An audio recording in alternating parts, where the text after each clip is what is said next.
Hey everybody, it's me Lizzie with The Real Deal, and I am back for another cooking video with you guys because obviously we are in my kitchen. Tonight for dinner we are doing a rotisserie eye-round roast with garlic and rosemary and thyme and barbecue sauce, and it's just going to be absolutely delicious. So as you guys probably know, or you may or may not know, I just had a birthday recently, and my father-in-law, hey Mike, sent me this Runco Showtime rotisserie.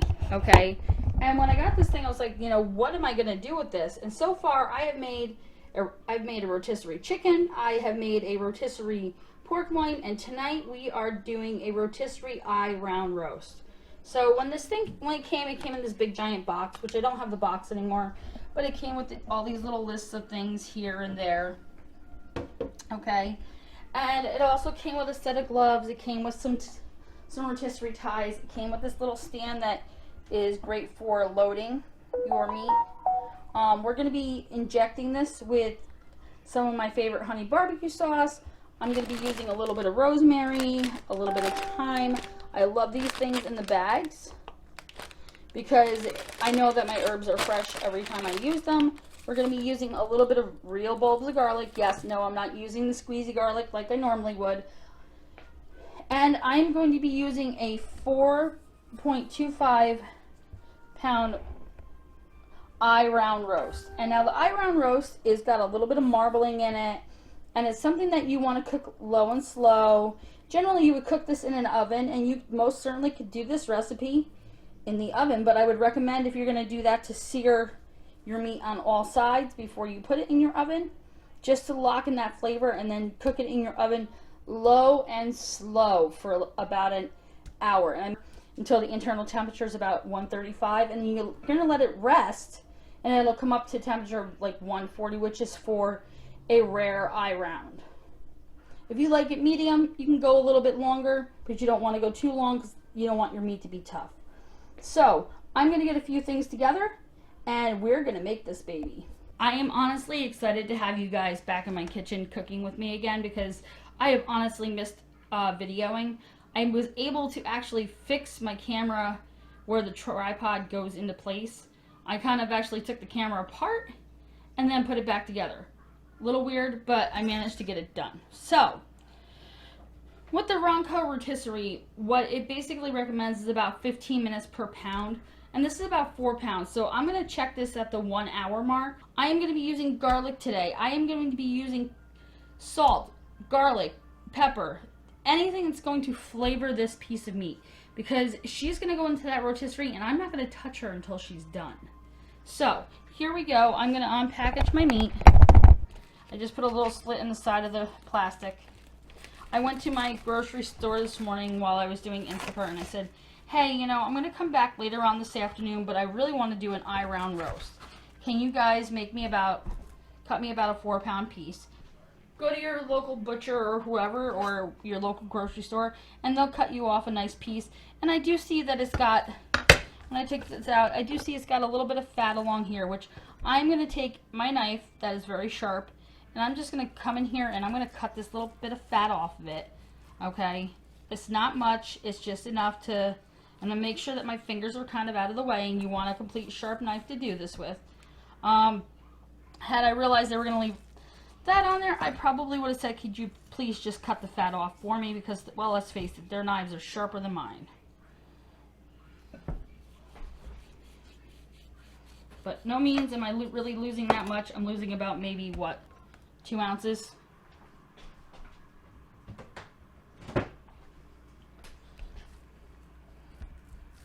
I'm not going to take all this fat off because I want some of this fat for flavor, but I just want some of the big chunks of fat. Like that over there is a big chunk. I'm just going to cut that right off. And I think that I'm pretty good with this on here. I'm pretty happy with it. So now I'm going to put my meat aside for a moment. I'm just going to push her up here, flip her right back over. I'm going to pull her right up here. I'm going to check my front. I'm very happy with the way this meat looks, and they did such a lovely job. Okay, so I did the liberty of taking the skins off some of these cloves of garlic. What I'm going to do is I'm just going to go and just do a light tap just to loosen up the skin on my garlic. Okay, and I'm going to peel my garlic. Remember what I said about doing squeezy garlic? This is why I do squeezy garlic, so I don't have to do this stuff. But we're not using squeezy garlic today. So, we're not using the squeezy garlic today. So, what I want to do with these cloves of garlic, because I want to disperse them throughout the meat. And what this is going to do to our meat is it's going to be aromatic and perfumey. And it's going to flavor this meat so much. Remember what I said in one of my videos. Garlic is nothing more than flavor.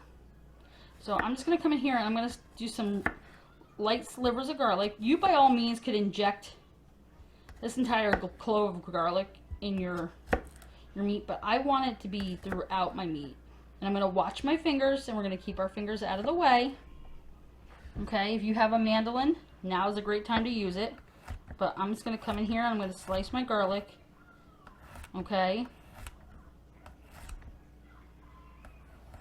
And when I come back, my garlic's going to all be sliced. I'm going to look for my little end pieces that I had that were like the, you know, the little rough end pieces on the garlic, because we don't want that. That's our discarding part of our garlic. And the aromatics that are coming out of this are just... And once this garlic cooks, it's going to get sweet. And it's going to cook through on this meat. And it's going to be delicious. Okay. If knives totally scare you, then you can omit the garlic. I just happen to like garlic. Okay.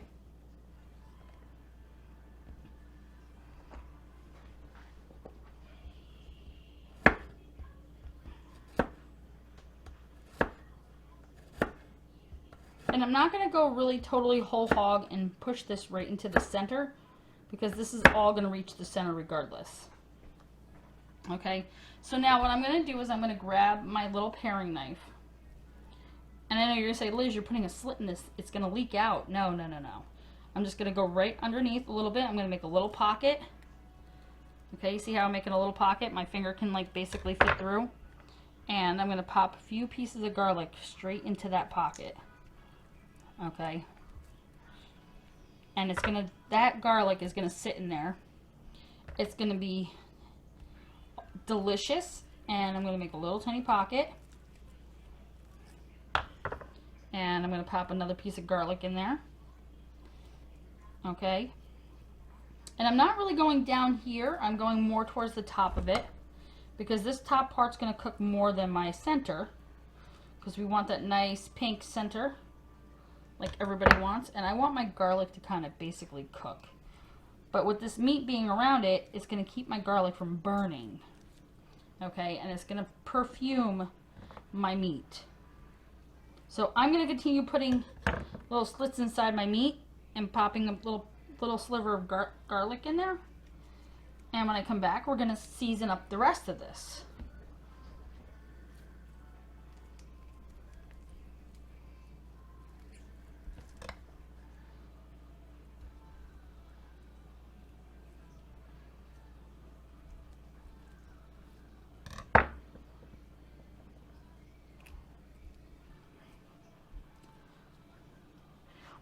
I'm going to continue putting my garlic around this, and when I come back, we're going to continue to season this to go onto our rotisserie, because remember, I still have to put my barbecue sauce inside this. I still have to season my outside.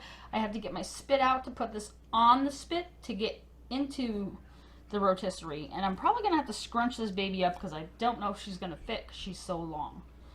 But I'm going to continue doing this until I've gone all the way around and upside down with this thing. And when we go to tie this together, nobody's even going to see these slits. The only thing they're going to see with this is they're going to see that you put this lovely garlic right into this meat. And I'm going to turn her.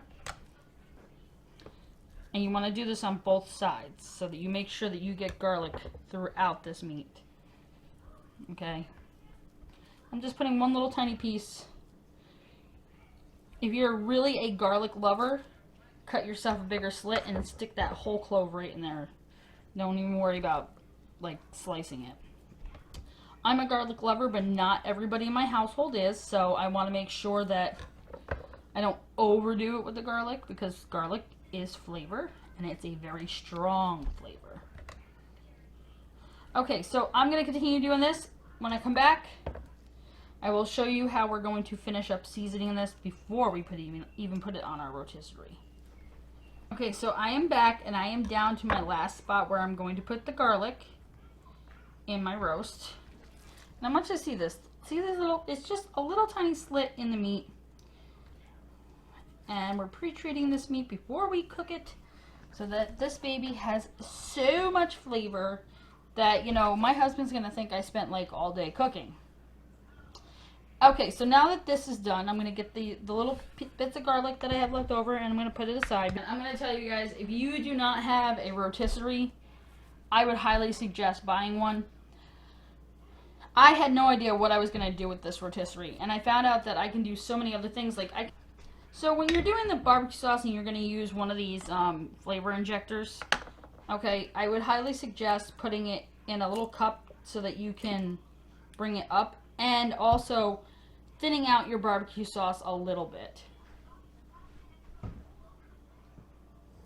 It flows a little bit better through the needle when you thin it out, like just a touch of water. And then I just come back with a little fork and I kind of mix it up so that it kind of makes the barbecue sauce just a little bit thinner. We don't want it like too thin, like you're pouring water into it, but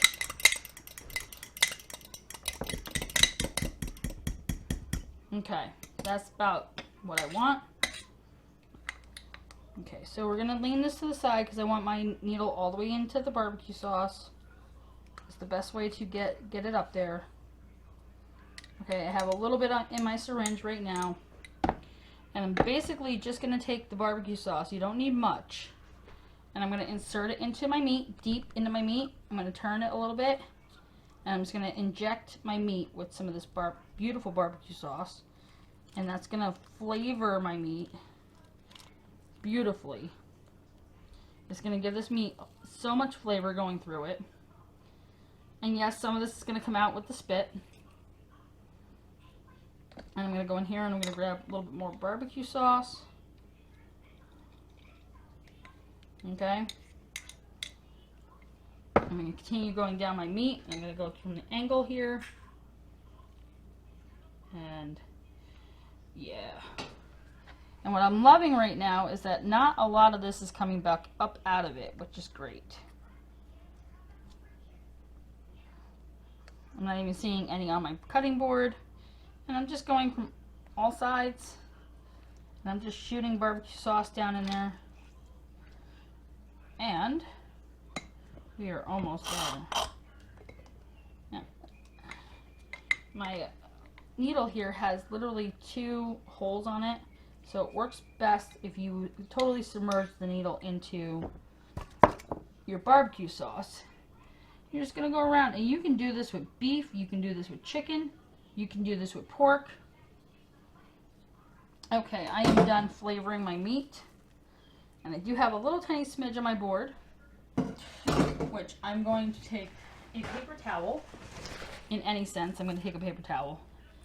I'm going to pick up my meat, I'm going to take a paper towel, and I'm just going to wipe my board so that I can see where it's coming out of. And I'm going to wipe down my meat a little bit.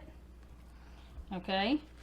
I'm going to come and blot this baby off because I want it as dry as possible when I go to put my rub on it. I don't want... And I'm not really doing a rub like you would rub it to grill it. I'm just doing a little bit of a rub on it just to give it more flavor. And that's what we're talking about here. We're talking about so much flavor that you don't even have to worry about if you did make gravy. I am going to be making a gravy for this, but that's a whole nother episode for a whole nother day. Right now we are focused on our meat. Okay. So now that I've wiped my hands off pretty much,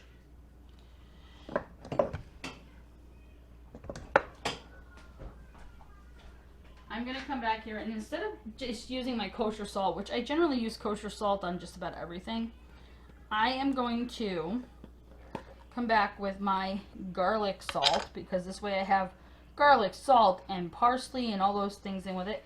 And I am going to come up here so I can see and control where, like when I have my hand, I don't have it directly over my meat because I can't see it.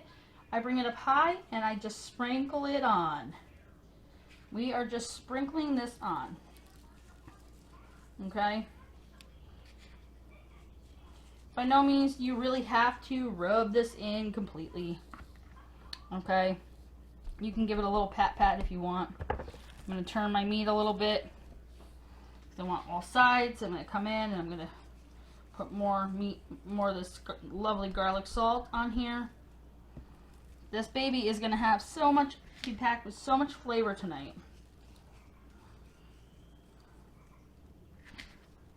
Okay? And the smells that are going to go through my home this afternoon.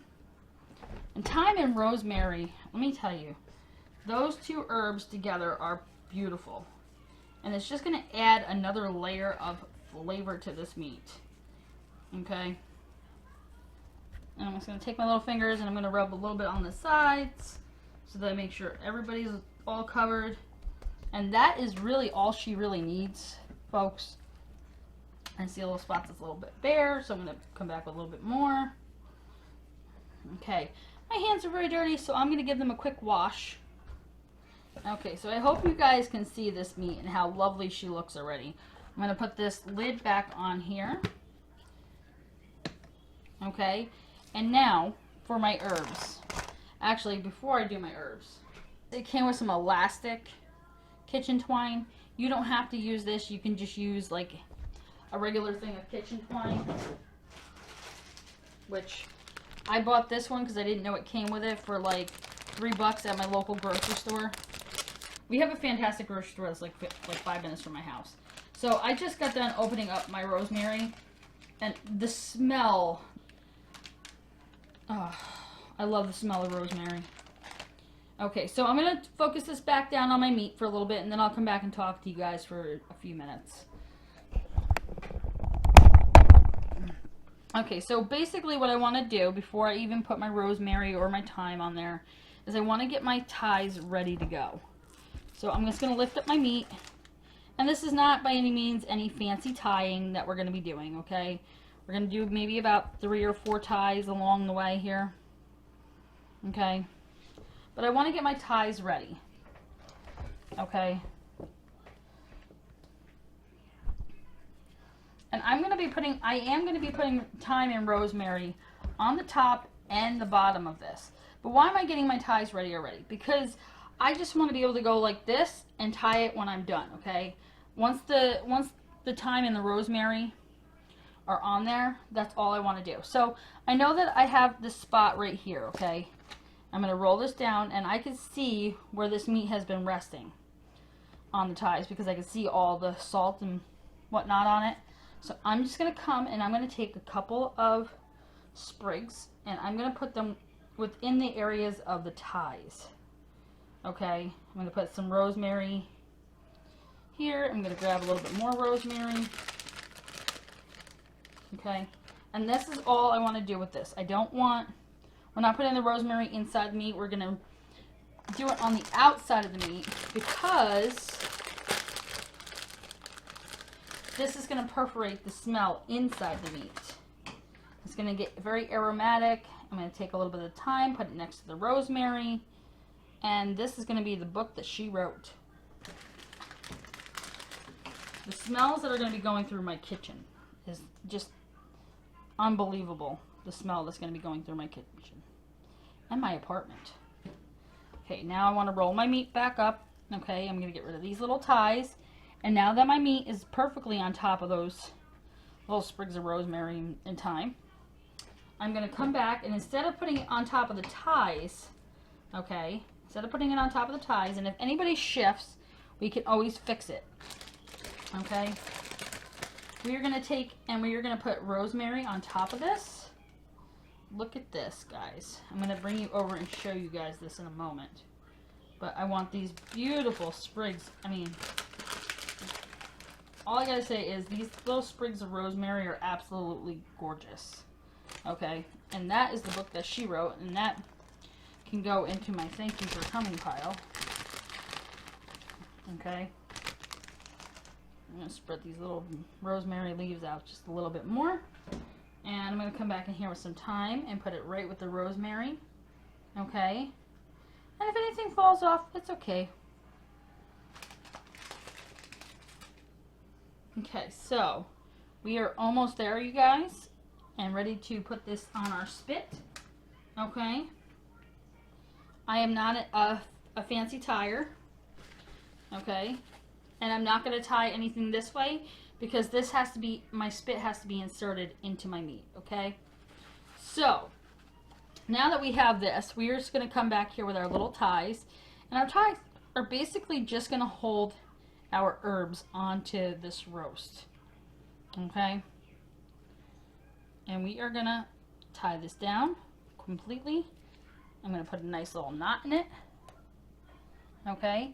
Now, if you were not going to do rosemary on top of this or thyme, you could totally ask your butcher to tie your roast for you. When doing it in a rotisserie or even in the oven, I would highly suggest tying the roast. And that is just because it makes it cook a lot more evenly. At least that's how I feel. And I'm tying this pretty tight because I'm tying this very tight because I don't want these herbs to fall off my roast at all. I do not want to see one herb fall off my roast. Okay. I'm just going to fix my thyme because it's starting to come down a little bit. Okay, and I'm going to bring my little ties up. Like I said, you do not have to have these elastic ones. They ended up coming with my rotisserie in the box. So I'm going to be using them. Because, well, actually, I like these.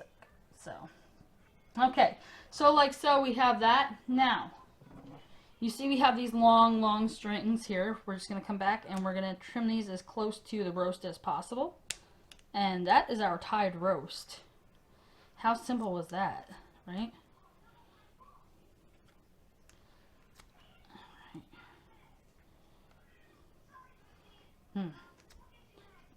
This baby has not even been into my rotisserie yet. And I'm already smelling the aromatics from the garlic and the salt and the more garlic salt. And this is going to be a garlicky roast. Okay.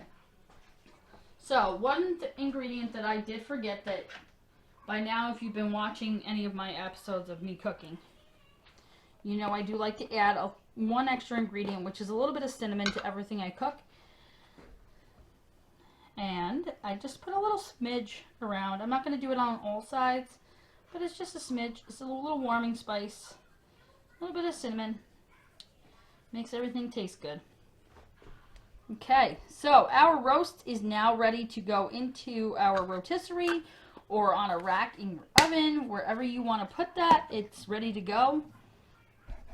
I'm going to give you guys a better aerial shot of this. Look at this roast and look at underneath. Okay, those babies are not going anywhere, and this roast is absolutely beautiful and ready to rock and roll. Okay. So I'm going to get my spit.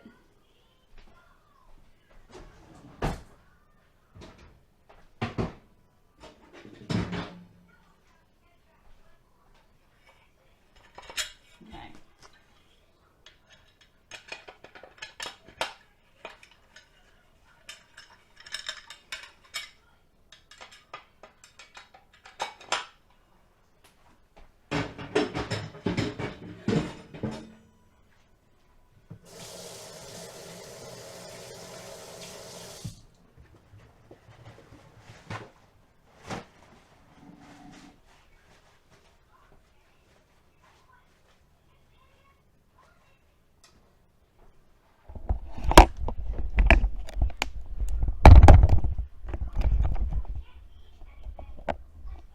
Okay, so we're going to go over to the rotisserie and we're going to pull out our spit, which just pops right off.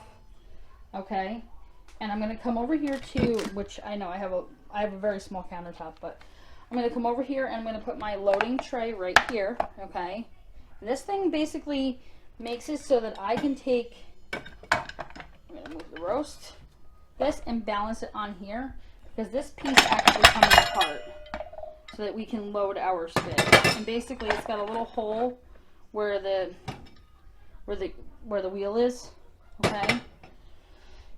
And I'm going to put this baby back up like this, and I'm going to shine it right on my spit if I can. Okay, so we have my spit right here, and I'm going to aim to get this on nice and evenly.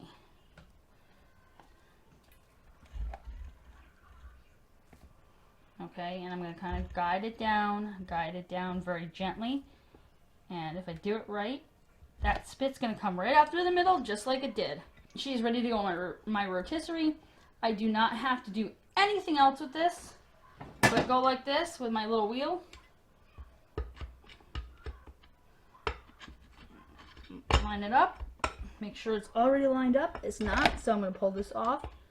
And I'm going to readjust it so that my spit goes down easy. And that is all she wrote. Okay, so I have this ready to go on my rotisserie. Okay, so we're going to bring you guys over this way. Hang on, we're going to bring you guys over this way so you guys can see me loading my rotisserie. And I'm going to show you all the little gadgets that go along with it, as far as, you know, you don't have to set a temperature for this. It's already set for you. I need 2 hands to put this in my rotisserie. Okay, you want to make sure your hands are on both sides of this, because this other wheel will come off. You just want to gently put this in and guide it in and guide it up into what they call section A, because this is such a large piece of meat. And that's exactly how we want this to sit in our rotisserie, okay? And we're going to basically just, and that's all we got to do. We're going to close that door up. We have our drip pan in the bottom of it, so that's going to catch all of our juices. And actually, I'm going to add that to my gravy later. And I'm going to come over here, and I'm going to go the normal rotisserie, and I'm going to put it on for 1 hour.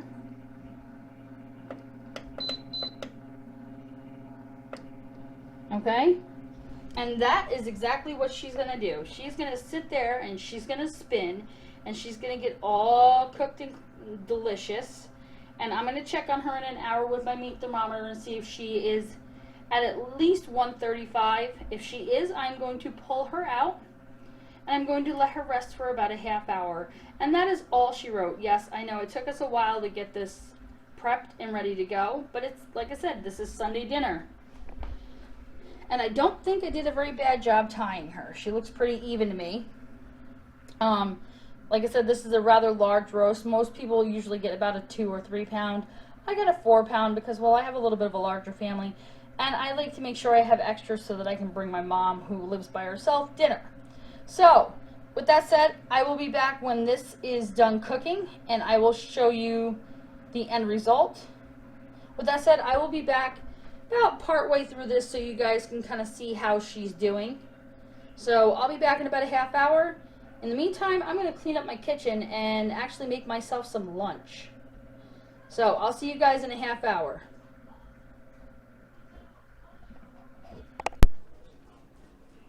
Okay, you guys, so this baby has been in here for about 45 minutes. Okay, sorry, I got stuck eating lunch, so, you know, I was actually enjoying my lunch because they were farm fresh eggs. Anyways, so here is our rotisserie, and she's not done yet. She still has about another 15 minutes, but I wanted to show you this and just let you see her. And as she goes around, any juices that are coming out of her are literally dripping into our little drip pan here. And I'm going to close her back up because I don't want to lose any of the heat that's in there. She is cooking beautifully. And look at that, I did not lose one herb. So we will be back when this thing is done and her internal temperature is at 135. And then I'm going to let her sit and rest for about a half hour. And then I will come back and I will tell you guys how she tastes, because this is going to be delicious tonight. Okay, you guys, so my meat is pretty much almost done cooking. I just kind of trimmed off a little tiny smidge just so that I could try it, because this meat is going to be so good and it's going to be so delicious. It is just about 135 on the temperature of it. She is looking fabulous, and I'm just going to bring you over and let you guys just see how fabulous she looks. So this is what we are working with here. Okay, look how slow she turns around, and all the meatiness and all those juices dripping down. And a lot of those juices, once this rests, are going to redistribute throughout that meat. You want to let it sit for about a half hour before you even remove the spit, because once you remove those spits, your juices are just going to pour right out. Okay, you want those liquids that are in that meat, that are flavoring that meat. And as you can see, not one piece of garlic has fallen out. That garlic is so soft and so cooked throughout this meat. It is going to be so delicious with flavor. Okay? And I have my little piece of meat that I am just going to try really quickly for you guys, because we are getting really late in the day for this. Oh my god, you guys. Okay, so I have all those flavors of the garlic salt, the pepper, the thyme, rosemary. You can taste that garlic through it. There is so much flavor in this meat that even if I didn't want to make a gravy, which I am going to make a gravy, I wouldn't even need to make a gravy. This meat is just so delicious. It needs nothing else but the meat itself. So, I hope you guys had fun watching as I make my roast on a rotisserie. I know I had fun filming it for you. Remember what I always say, have fun with what you're doing and to keep it real, because I know I do every single day. Thanks for watching, you guys. Bye.